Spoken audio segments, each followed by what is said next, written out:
Здравейте и добре дошли в моя канал. Извинявам се за дългото отсъствие, но имах страшно много работа и едва сега намерих време да снимам това видео. То отново е на тема празни опаковки, като този път опаковките са много по-малко и се надявам видеото да не стане прекалено дълго и също така да ви е интересно. Ще разделя нещата по категории и се връщам отново.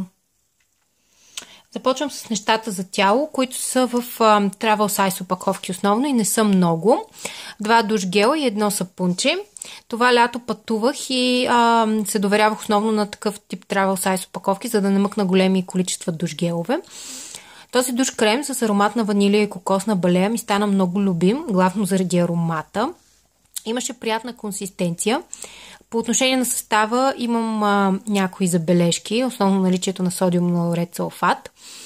Но въпреки това ароматът му наистина беше много приятен. Смятам, че успяваше да се справи с сухотата, с щетите, които нанася слънцето върху кожата, когато сме на плаж. Т.е. малко по... това, че я прави малко по-суха.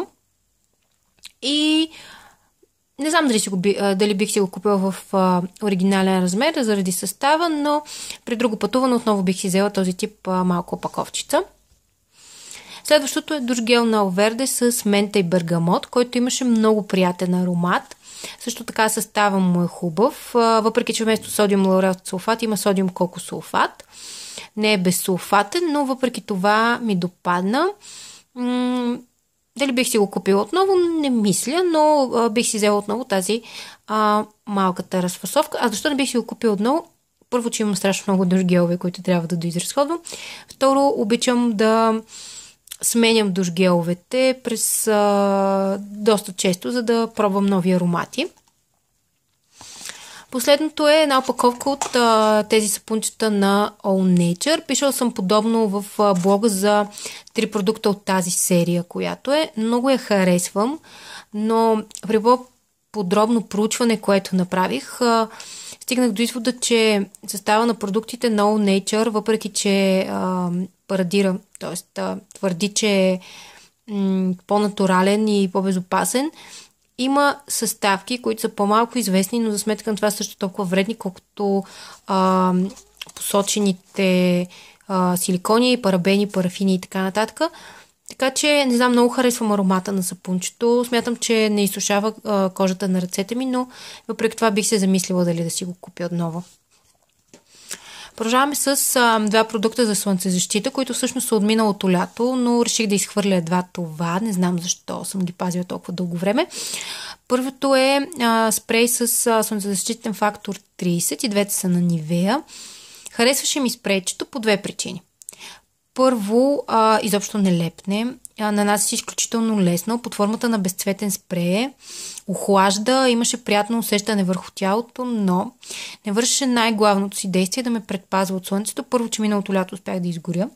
Второ, че аз имам някаква форма на слънчева алергия, при която се появяват малки червени петънца върху кожата ми при по-дълго излагане. Този спрей не предотвратяваше тяхната поява. Затова, колкото и да ми е приятен като консистенция и като начин на нанасене, не бих си го купила отново. Продукта за след слънце не беше лош. Между другото и за двата продукта имам забележки естествено по отношение на състава, което е още една причина да не си ги купя до година. Всъщност да не си ги купя тази година, тъй като избрах друг продукт за слънцезащита. Всъщност това е почти пълно. Не знам, не са лоши продукти, но цената им тази година беше доста по-висока от миналата и се доближаваше почти до продукта на Биодерма, който си купих, така че не знам дали си заслужава покупката им. Продължавам с 2 неща за коса. Едното отново е в Travel Size опаковка.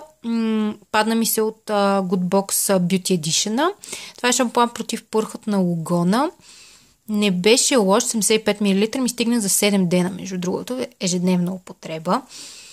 Не беше лош, имаше по-желирана консистенция и мен лично ми миришеше на бор. Не знам защо, но такъв беше аромата, по-специфичен, не беше неприятен в никакъв случай, но определено беше по-специфичен. Не знам дали оказа някакво влияние върху пърхота, тъй като не съм го използвала достатъчно дълго време и си миех косата всеки ден. Но ми хареса и може би в бъдеще отново бих бих го потърсила. Не знам дали ще фокусира състава. Не иска. Но има хубав състав, което е още една причина да искам да си го купя в бъдеще. Така, следващото нещо беше шампуана на сапунена работилница с лавандула. За съжаление, етикетчетата им падат изключително лесно още при първото намокрене на бутилката, но имам подробно ревю за него в блога. Ще ви оставя линк в описанието. Много ми хареса и бих си го купила отново. Няколко неща за лице. Повечето отново са мострички и травел сайзове. Това е така, съжалявам, гела за измиване на лице на Балея в Travel Size. Използвах го докато бях на морето и между другото бях доволна. Отново, състава не е особено добър, содиум лаурет сулфат, който се старая да избягвам. Имаше хубава консистенция, точно на гел. Пенеше се добре и като първа стъпка за премахване на грима смятам, че вършеше добра работа. Тази опаковка ми стигна отново за около 7 дена, сутрин и вечер ползване.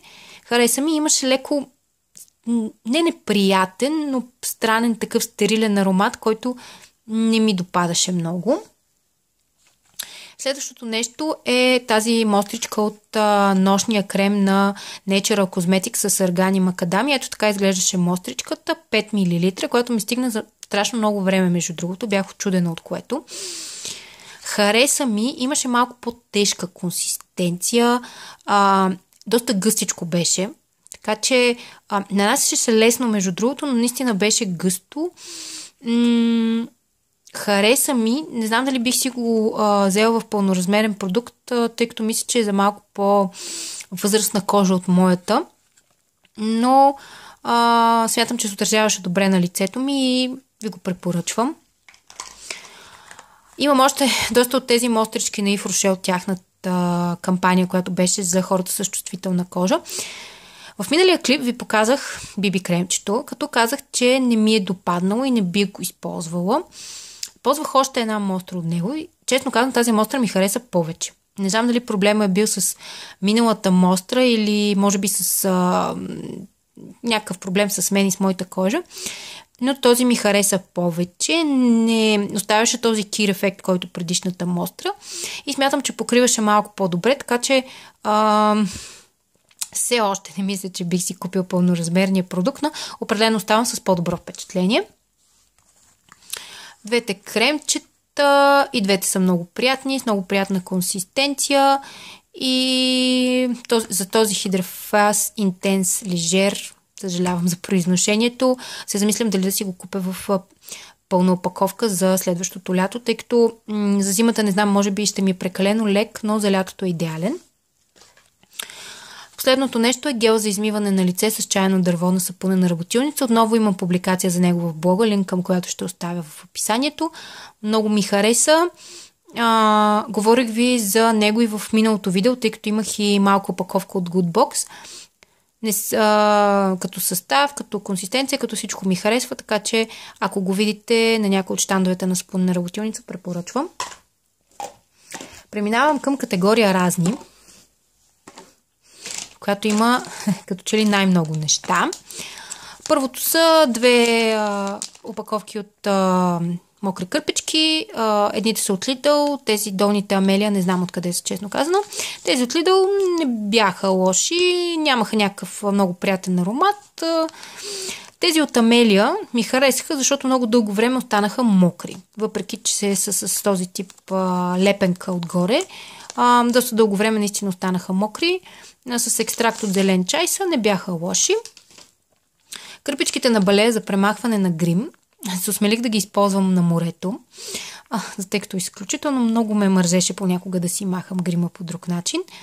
Харесаха ми, не предизвикаха някакво дразнене или неприятно усещане, обрив и така нататък, но все пак не ви препоръчвам да си махате грима с мокри кърпички. Когато ги взех, бяха и на промоция, така че бяха доста изгодни.